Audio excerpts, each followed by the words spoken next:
Memphis rapper Pooh Shiesty is no longer in federal custody, according to his attorney. Home from federal prison, and everybody's trying to figure out how it happened. The Memphis rapper wasn't expected to be released until April 2026, yet he walked out in October 2025, more than half a year early. So of course the internet started asking questions.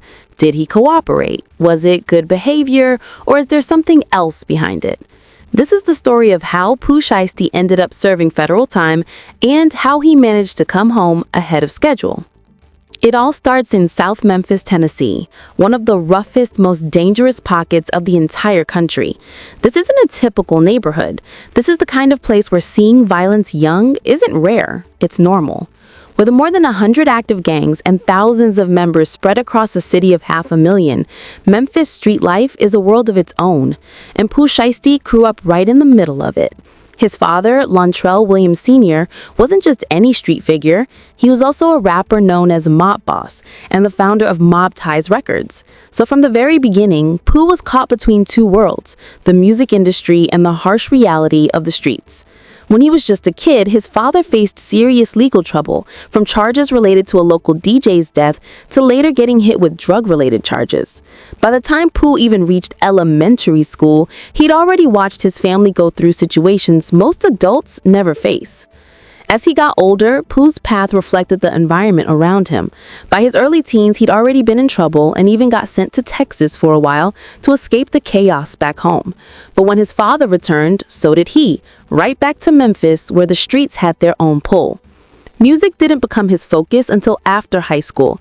Pooh had dreams of becoming a basketball star, but he was also building a crew with his childhood friends called Chopa Gang. In 2018, he started dropping verses with Big 30, and the chemistry was undeniable. But 2019's Hell Night featuring Big 30 changed everything. The video took off and fans recognized instantly that his music wasn't just entertainment. It sounded like real experience, real emotion, and real Memphis grit. People said Pooh Shiesty sounded like someone who was really living everything he rapped about. And that raw authenticity is exactly what caught Gucci Mane's attention. Gucci hit him up on Instagram, and the timing couldn't have been better. In Memphis, most up-and-coming artists end up tied to either Young Dolph's Paper Route or Yo Gotti's CMG, which comes with its own heavy street politics. Gucci gave Pooh a way around all of that by bringing him into 1017 Records instead. By April 2020, Pooh Shiesty was officially signed to 1017 with an Atlantic Records deal on the table. He dropped Still Remember with Gucci, linked up with Lil Baby and Big 30, and then came the record that blew everything open, Back in Blood with Lil Durk. That track went nuclear. Top 15 on the Billboard Hot 100, hundreds of millions of streams, and suddenly, Pooh Shiesty wasn't just the Memphis rapper anymore. He was a national breakout star. But success brought problems. Despite having the money, momentum, and major label machine behind him, online commentators say Pooh struggled to fully leave the streets. Even as he was charting, fans noticed he was still involved in arguments, beefs, and dangerous situations.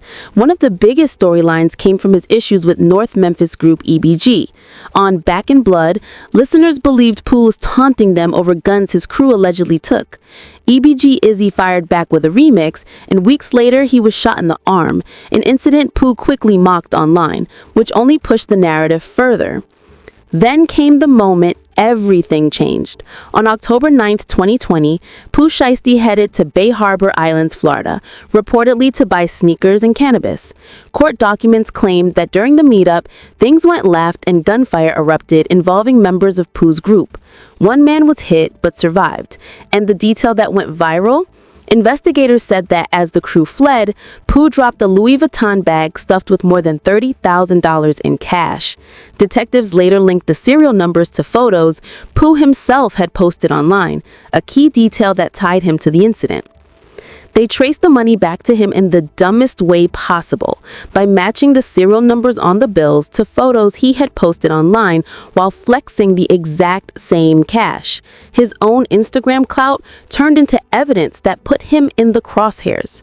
But that wasn't even the end of it. Months earlier, on May 30th, 2020, Pooh was at Miami's King of Diamonds strip club when things spiraled fast. Witnesses say he was walking around flashing stacks of money when some of it fell to the floor. As people scrambled to grab the cash, Pooh snapped. Security tried to escort him out, and that's when he allegedly pulled out a gun and shot a security guard in the leg. He was arrested again, and because he was already out on bond for the Florida robbery case, the judge immediately revoked his bail. From that point on, he had to sit in jail until everything was settled. Then the feds stepped in and hit him with heavy charges: discharging a firearm during a violent crime, conspiracy, and robbery. And when the federal government takes over your case, it's basically game over.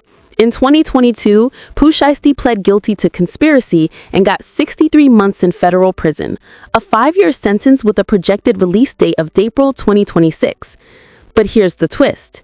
He's home in October 2025, more than 6 months early. How? Most people think federal time means you serve every single day, but that's not how the system works now. He racked up good conduct credits, up to 54 days off per year, and the real